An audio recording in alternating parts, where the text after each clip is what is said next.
నశించాలి రాష్ట్ర ప్రభుత్వం అంటే వైఖరి.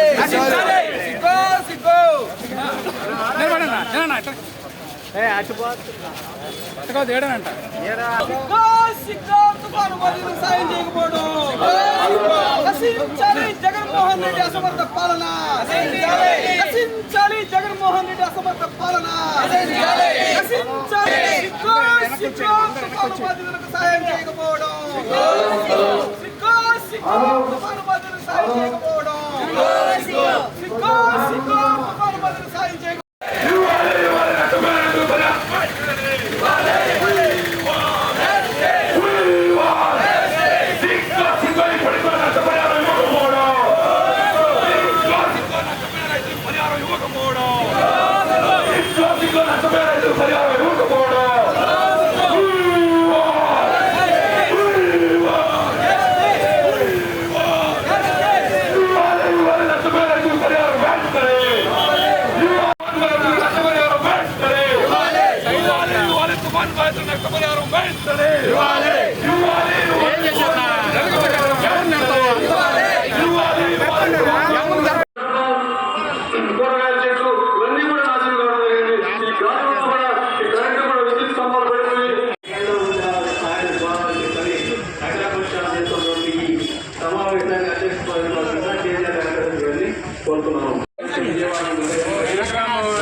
పూర్తిగా నిర్లక్ష్య వైఖరి ప్రదర్శించింది. కేంద్ర ప్రభుత్వం 10,000 కోట్ల రూపాయలు సహాయం చేయాలంటే వాళ్ళు ₹1 కూడా సహాయం చేయలేదు.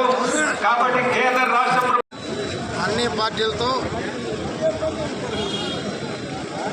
నేడు దెబ్బతిన్న రైతాంగం, అదే రకంగా పట్టణాలు పరిస్థితి గురించి నాయకులంతా కూడా క్షుణ్ణంగా వివరించారు.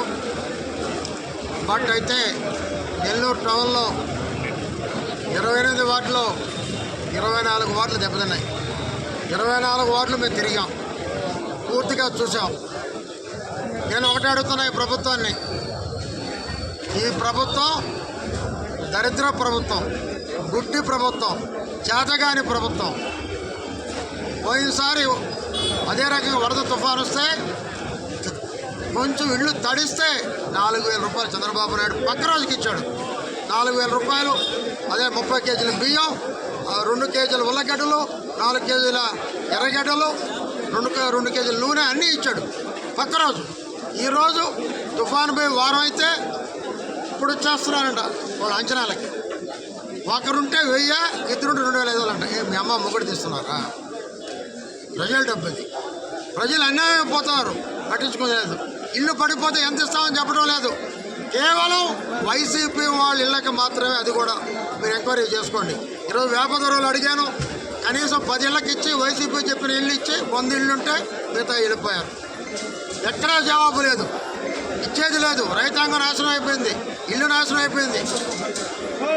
రోజు కూలికి పోయి ఇళ్ళలో బతికే వాళ్ళ పరిస్థితి, కూలికి పోలేక, కూలి లేక, ఇంట్లో ఉండలేక, వర్షాలకు బతకలేక అనేక ఇబ్బందులు పాలయ్యారు. వాళ్ళు చాలామందికి అన్ని పార్టీలు మేము భోజనాలు పెట్టడం జరిగింది. అనిల్ ఎక్కడా కనపడలా, అనిల్ ఊర్లో లేడు, ఒక అన్నం పొట్టలో లేదు. మళ్ళీ వేరే వాళ్ళు విమర్శిస్తారు. మేము ముందే చెప్పాం, ఈ వర్షాలు వస్తున్నాయి, కాలాలు పూడికలు తీయండి అని ముందే చెప్పాం. పాపం అనిల్ గారు పాపం నిద్రపోతున్నారు, అంటే ఆయనకి ఎక్కడ పోటీ చేసి తెలియదు ఇంకా. అందుకని ఆయన తుఫాను పోయిన తర్వాత పూడికలు తీస్తారు. ఇప్పుడు చూశాను నేను, ఇది చాలా తెలియగల పని. ఇది తుఫాను పోయిన తర్వాత తీయడం, రంగు రోడ్డు మునిగిపోయింది. నేను ఒకటే డిమాండ్ చేస్తున్నా, నీరు వచ్చిన ఇంటికి 5,000, 30 కేజీల బియ్యం, మిగతాది నిత్యావసర సరుకులు ఒక నెలకు సరిపోయేటట్టు.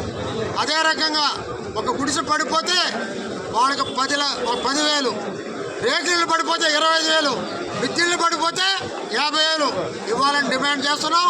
లేని పరిస్థితుల్లో మేమంతా కలిసి కలెక్టర్ ఆఫీస్ని ఈసారి ముట్టడి చేస్తామని కూడా తెలియజేస్తున్నాం.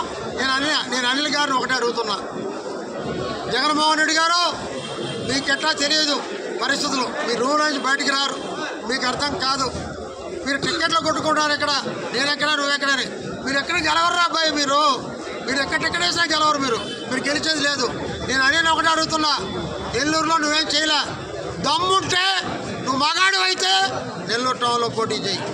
నేను సవాల్ వేసేస్తున్నా, నువ్వు సేకరించు దమ్ముంటే. అంతేకాని లేదా ముందు పేద ప్రజలు ముందు సేవ చేయి. వాళ్ళకి ఏం కావాలో తిరుగు, వాళ్ళకి ఇవ్వు. నేను ఎన్నిలో పోటీ చేయట్లేదు, నువ్వు కనబడకుండా దాక్కునేది కాదు. ఎన్ని ప్రతిపక్షాలు అన్నీ కలిపి ఐక్యత మాలో ఉన్నంత వరకు మీ అంతా చూస్తాం. వైసీపీని పట్టుకుని వదలం. మీరు పేదరికి పరిహారం ఇచ్చే వరకు కూడా మా పోరాటం కొనసాగద్దని హెచ్చరిస్తున్నాం. బాపట్ల నుంచి విజయనగరం దాకా మొత్తం కోతలు అవన్నీ ఏదైతే కోతలు కోసి మొత్తం వరి ధాన్యం అంతా పాడైపోయింది. రైతుల్ని ఈరోజు కూడా కేంద్ర ప్రభుత్వం ఏదైతే విపత్తుగా పరిశీలించి అనేక రాజకీయ పార్టీలు అఖిలపక్షంతో మాట్లాడమని ముఖ్యమంత్రి గారికి తెలియజేసినా కానీ దాంట్లో పట్టించుకున్న పరిస్థితి లేదు. ఈరోజు కేంద్రం వచ్చి కొన్ని ఏరియాలో తిరుగుతుంది. మన జిల్లాలో కూడా సీతారాంపురం దగ్గర కూడా కోతలు కోసారు. ఒక 50 ఎకరాలు పాడైపోయాయి.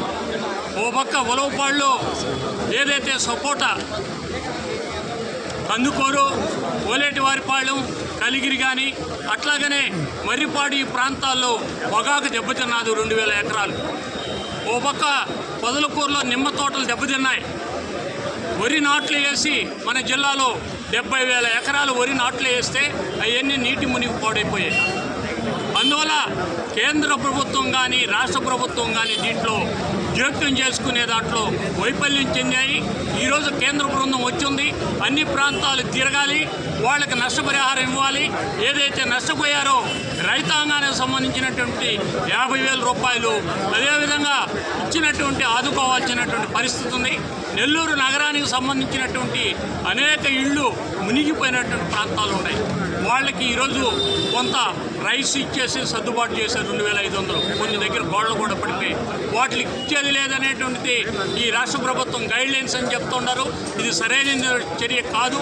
అందువల్ల వెంటనే మునిగిపోయిన ప్రాంతాలందరికీ కూడా 5,000 రూపాయలు, అట్లాగానే దెబ్బతిన్నటువంటి వాళ్ళకి 10 రూపాయలు ఇవ్వాలనేటువంటిది సిపిఎం 10,000 రూపాయలు ఇవ్వాలనేటువంటిది అఖిలపక్షంగా అందరం ఈ సందర్భంగా తెలియజేస్తాం.